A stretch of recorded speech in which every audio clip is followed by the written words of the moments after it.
हरे कृष्णा। राधे राधे। आप सभी को पापों का नाश करने वाली और मनोकामनाओं को पूर्ण करने वाली पापा कुसा एकादशी की ढेर सारी शुभकामनाएं। आज के वीडियो में आप सुनेंगे एकादशी व्रत की संपूर्ण कथा। तो चलिए अपने जीवन की मंगल कामना करते हुए सुनते हैं एकादशी की कथा। प्राचीन समय की बात है। राजा नाबाग के अम्बरीश नामक एक प्रतापी पुत्र थे। वे बड़े वीर, बुद्धिमान व तपस्वी राजा थे। वे जानते थे कि जिस धन वैभव के लोभ में पड़कर प्राणी घोर नरक में जाते हैं, वह कुछ ही दिनों का सुख है। इसलिए उनका मन सदैव भगवत भक्ति व दीनों की सेवा में लगा रहता था।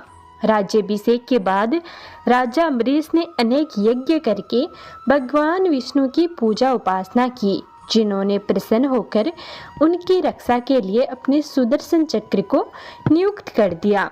एक बार राजा अम्बरीश ने अपनी पत्नी के साथ द्वादशी प्रधान एकादशी व्रत करने का निश्चय किया। उन्होंने भगवान विष्णु का पूजन किया और ब्राह्मणों को अन्न धन का भरपूर दान दिया। तभी वहां दुर्वासा ऋषि का आगमन हो गया। वे परम तपस्वी व अलौकिक शक्तियों से युक्त थे, किंतु क्रोधी स्वभाव के कारण उनकी सेवा सुविधा में विशेष सावधानी बरतनी पड़ती थी। राजा अम्बरीश ने उनका स्वागत किया और उन्हें श्रेष्ठ आसन पर बिठाया। तत्पश्चात दुर्वासा ऋषि की पूजा करके उसने प्रेम पूर्वक भोजन ग्रहण करने का आग्रह किया। दुर्वासा ऋषि ने उनका आग्रह स्वीकार कर लिया, किंतु भोजन से पूर्व नित्य कर्मों से निवृत्त होने के लिए दुर्वासा ऋषि यमुना नदी के तट पर चले गए। वे परब्रह्मा का ध्यान कर यमुना के जल में स्नान करने लगे। इधर द्वादशी केवल कुछ ही क्षण शेष रह गई थी। स्वयं को धर्म संकट में देखकर राजा अम्बरीश ब्राह्मणों से परामर्श करते हुए बोले, हे मान्यवरों, ब्राह्मणों को बिना भोजन कराए स्वयं खा लेना और द्वादशी रहते भोजन न करना दोनों ही मनुष्य को पाप का भागी बनाते हैं। इसलिए इस समय आप मुझे ऐसा उपाय बताइए जिससे कि मैं पाप का भागी न बन सकूं। ब्राह्मण बोले, हे राजन, शास्त्रों में कहा गया है कि पानी भोजन करने के सम्मान भी है और सम्मान नहीं भी है। इसलिए इस समय आप जल पीकर द्वादशी का नियम पूर्ण कीजिए। यह सुनकर राजा अम्बरीश ने जल पी लिया और दुर्वासा ऋषि की प्रतीक्षा करने लगे। जब दुर्वासा ऋषि लौटे तो उन्होंने तपोबल से जान लिया कि राजा अम्बरीश भोजन कर चुके हैं।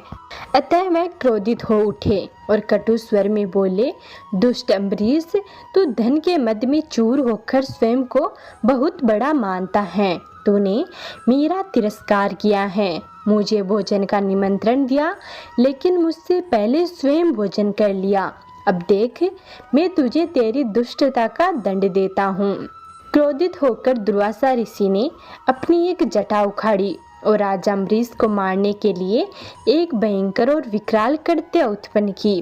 कृत्या तलवार लेकर राजा अम्बरीश की ओर बढ़ी, किंतु वे बिना विचलित हुए मन ही मन भगवान विष्णु का स्मरण करते रहे। जैसे ही कृत्या ने राजा अम्बरीश के ऊपर आक्रमण करना चाहा, राजा अम्बरीश का रक्षक सुदर्शन चक्र सक्रिय हो गया और पल भर में उसने कृत्या को जलाकर भस्म कर दिया। जब दुर्वासा ऋषि ने देखा कि चक्र तेजी से उन्हीं की ओर बढ़ रहा है, तो वे भयभीत हो गए। अपने प्राणों की रक्षा के लिए दुर्वासा ऋषि आकाश, पाताल, पृथ्वी, समुद्र, पर्वत, वन आदि अनेक स्थानों पर शरण लेने गए, किंतु सुदर्शन चक्र ने उनका पीछा नहीं छोड़ा। घबराकर दुर्वासा ऋषि ने ब्रह्मा जी से रक्षा की गुहार लगाई। ब्रह्मा जी प्रकट हुए, किंतु असमर्थ होकर बोले, वत्स, भगवान विष्णु द्वारा बनाए गए नियमों में मैं बंधा हुआ हूँ। प्रजापति इंद्र, सूर्य आदि सभी देवगण भी इन नियमों का उल्लंघन नहीं कर सकते। हम नारायण की आज्ञा के अनुसार ही सृष्टि के प्राणियों का कल्याण करते हैं। इस प्रकार भगवान विष्णु के भक्त के शत्रु की रक्षा करना हमारे वश में नहीं है।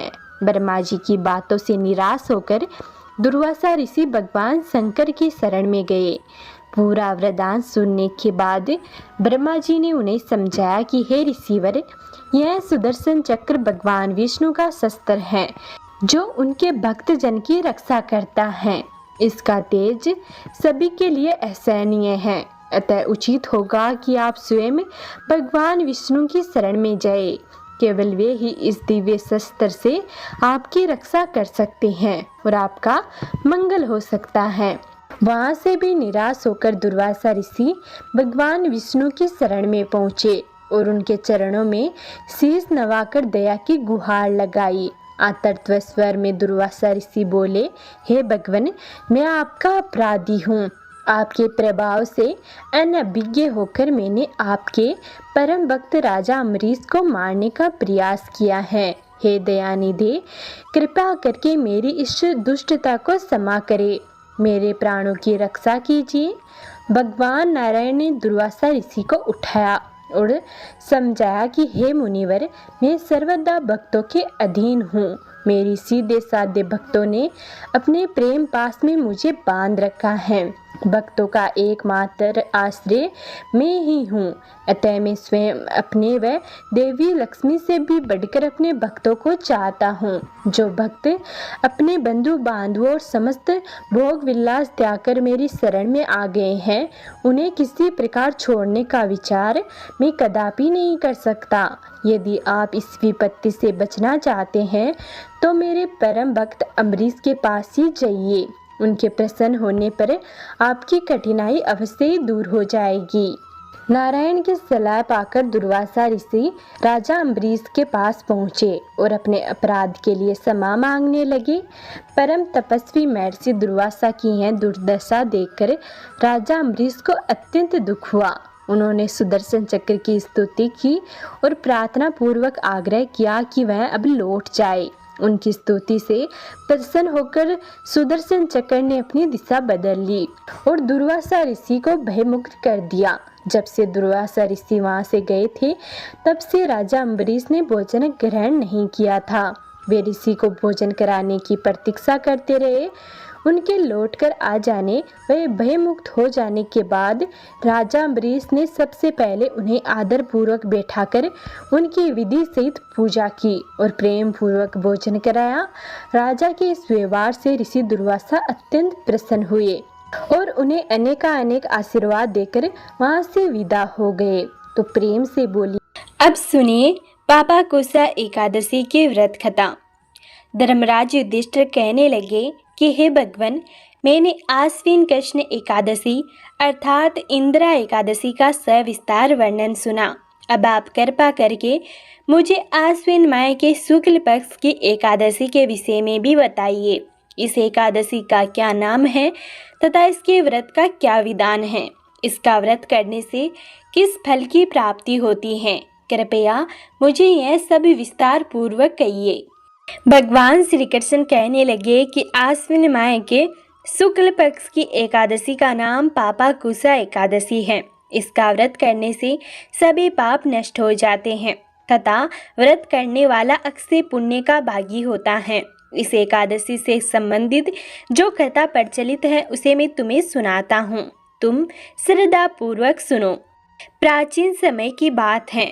विंध्य पर्वत पर क्रोधन नामक एक बहेलिया रहता था। वह बड़ा ही क्रूर था। उसका सारा जीवन हिंसा, लूटपाट, मद्यपान और गलत संगति, पाप आदि कर्मों में बीता। जब उसका अंतिम समय आया तब यमराज के दूत बहेलिये को लेने के लिए आए और यमदूत ने बहेलिया से कहा कि कल तुम्हारे जीवन का अंतिम दिन है, हम तुम्हें कल लेने आएंगे।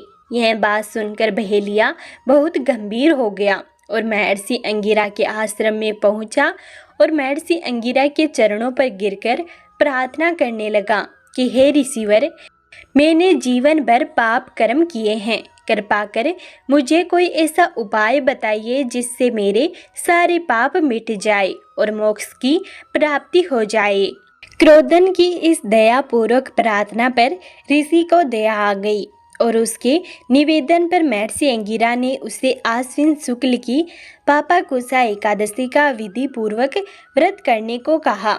महर्षि अंगिरा के कहे अनुसार उस बहेलिये ने यह व्रत किया और किए गए सारे पापों से छुटकारा पा लिया और इस व्रत पूजन के बल से भगवान की कृपा से वह विष्णु लोक को गया। जब यमराज के यमदूत ने यह चमत्कार को देखा तो वह बहेलिये को बिना लिए ही यमलोक वापस लौट गए।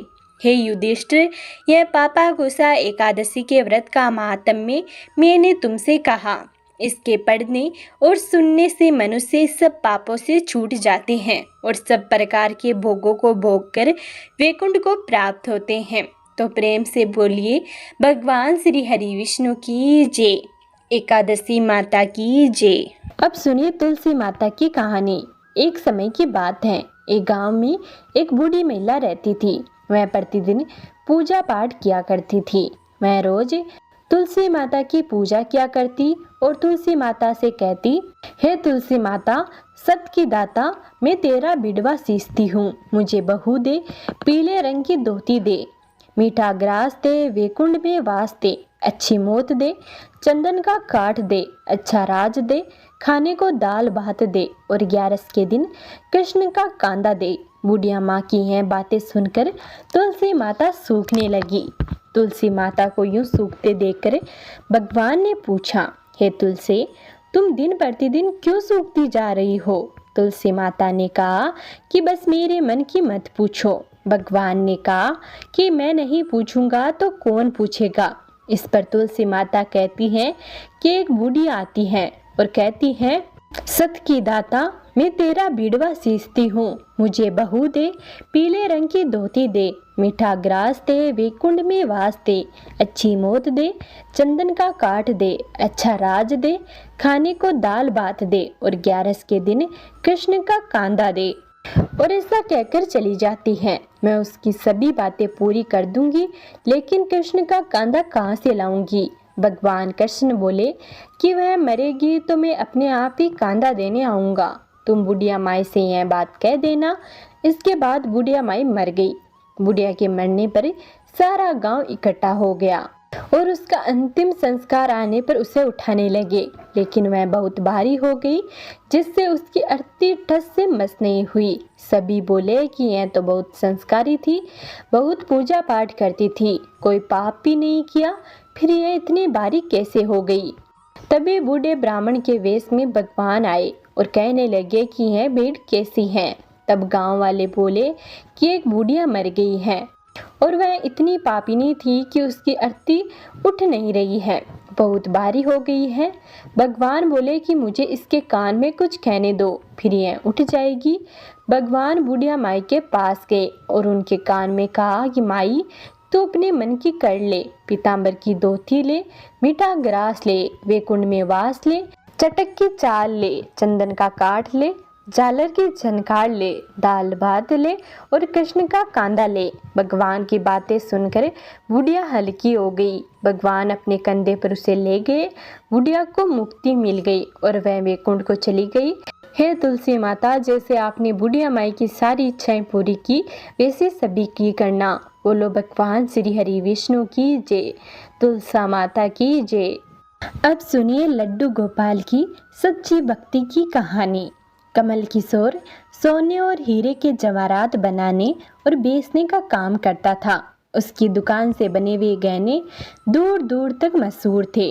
लोग दूसरे शहर से भी कमल किशोर की दुकान से गहने लेने और बनवाने आते थे। चाहे हाथों के कंगन हो, चाहे गले का हार हो, चाहे कानों के कुंडल हो, उसमें हीरे और सोने की बहुत सुंदर मीनाकारी होती कि सब देखने वाले देखते ही रह जाते। इतना बड़ा कारोबार होने के बावजूद भी कमल किशोर बहुत ही शांत और सरल स्वभाव वाला व्यक्ति था। उसको इस माया का इतना रंग नहीं चढ़ावा था। एक दिन उसका कोई मित्र उसकी दुकान पर आया, जो कि अपनी पत्नी के साथ वृंदावन धाम से होकर वापस आ रहा था। तो उस मित्र ने सोचा कि चलो थोड़ा सा प्रसाद अपने मित्र कमल किशोर को भी देता चलूं। उसकी दुकान पर जब वह पहुंचा तब कमल किशोर का एक कारीगर एक सोने और हीरे से जड़ित बहुत सुंदर हार बनाकर कमल किशोर को देने के लिए आया था। कमल किशोर उस हार को देख ही रहा था कि उसका मित्र उसकी दुकान पर पहुंचा। कमल किशोर का मित्र अपने साथ वृंदावन से एक बहुत सुंदर लड्डू गोपाल, जिनका स्वरूप अत्यंत मनमोहक था, साथ लेकर आया था। जब उसका मित्र दुकान पर बैठा तो उसकी गोद में लड्डू गोपाल जी विराजमान थे। कमल किशोर लड्डू गोपाल जी के मनमोहक रूप सौंदर्य को देखकर अत्यंत आनंदित हुआ। उसने अपने हाथ में पकड़ा हुआ हार उस लड्डू गोपाल के गले में पहना दिया और अपने मित्र को कहने लगा कि देखो तो सही, इस हार की शोभा लड्डू गोपाल के गले में पड़ने से कितनी बढ़ गई है।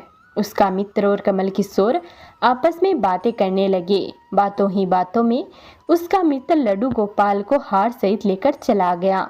दोनों को ही पता ना चला कि हार लड्डू गोपाल के गले में ही पड़ा रह गया है।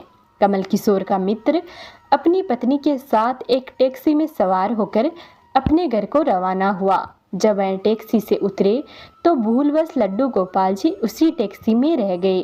टैक्सी वाला एक गरीब आदमी था जिसका नाम बाबू था, जो कि दूसरे शहर से यहाँ पर अपने परिवार का पालन पोषण करने के लिए टैक्सी चलाता था और वह टैक्सी लेकर काफी आगे निकल चुका था।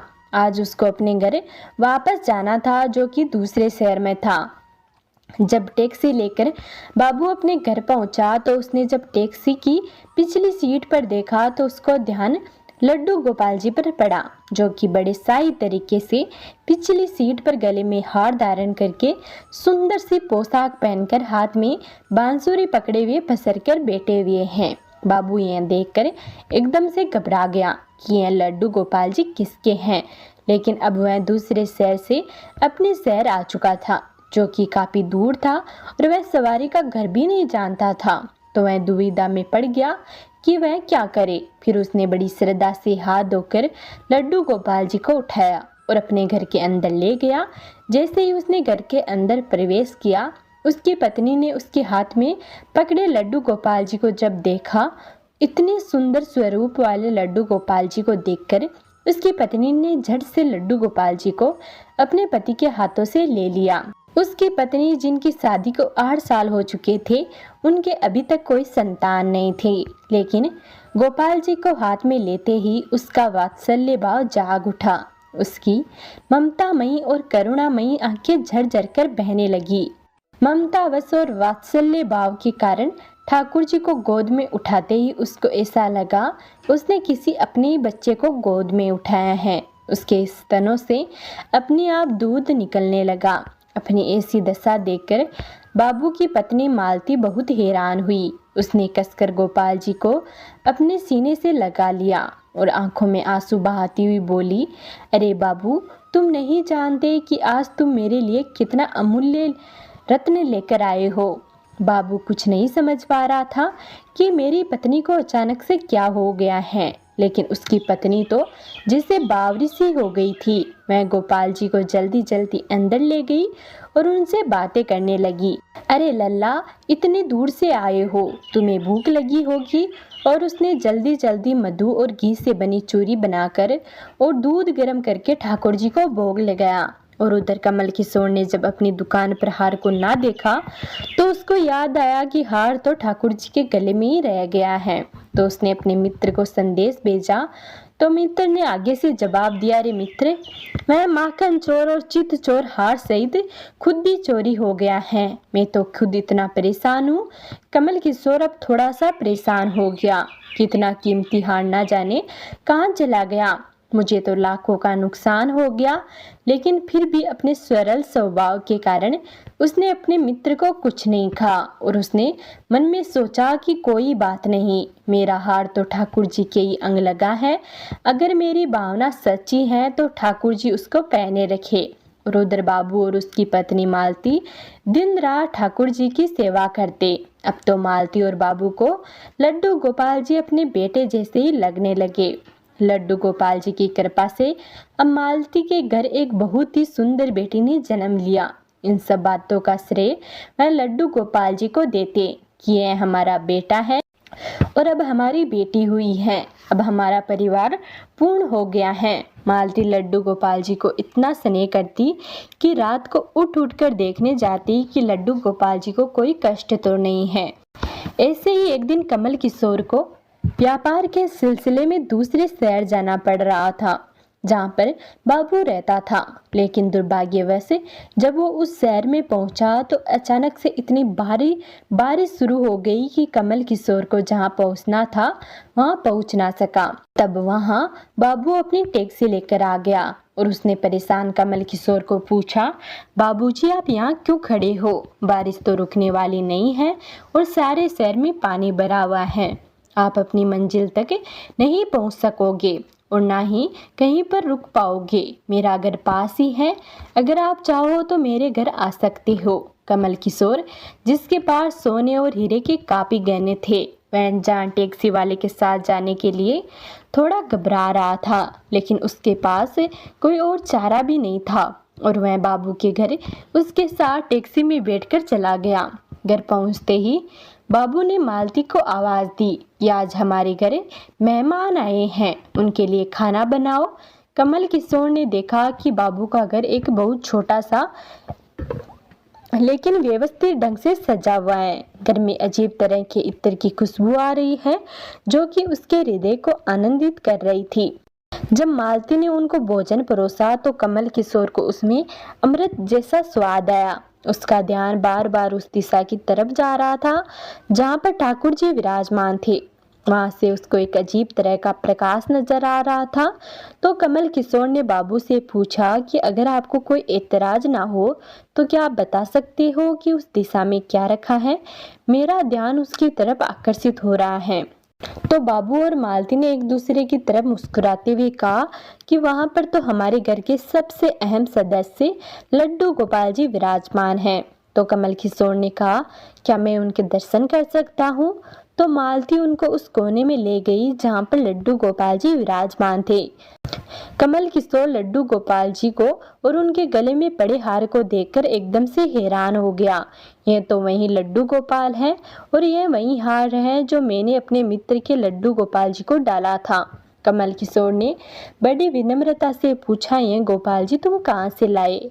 बाबू, जिसके मन में कोई छल कपट नहीं था, उसने कमल किशोर को सारी बातें बता दी कि कैसे उसको सौभाग्य से लड्डू गोपाल जी मिले और उनके हमारे घर आने से हमारा दुर्भाग्य सौभाग्य में बदल गया। तो कमल किशोर ने कहा, क्या तुम जानते हो कि जो हार ठाकुर जी ने गले में पड़ा है उसकी कीमत क्या है? तो बाबू और मालती ने बड़ी विनम्रता से हाथ जोड़कर कहा कि जो चीज हमारे लड्डू गोपाल जी के अंग लग गई है, हम उसका मूल्य नहीं जानना चाहते और हमारे लाला के सामने किसी चीज, किसी हार का कोई मोल नहीं है।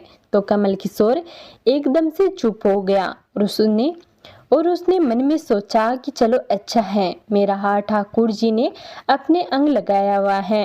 अगले दिन जब वह चलने को तैयार हुआ और बाबू उसको टैक्सी में लेकर उनकी मंजिल तक पहुंचाने गया, जब कमल किशोर टैक्सी से उतरा और जाने लगा, तभी बाबू ने उनको आवाज लगाई कि जरा रुको, यहाँ आपका कोई सामान हमारी टैक्सी में रह गया है।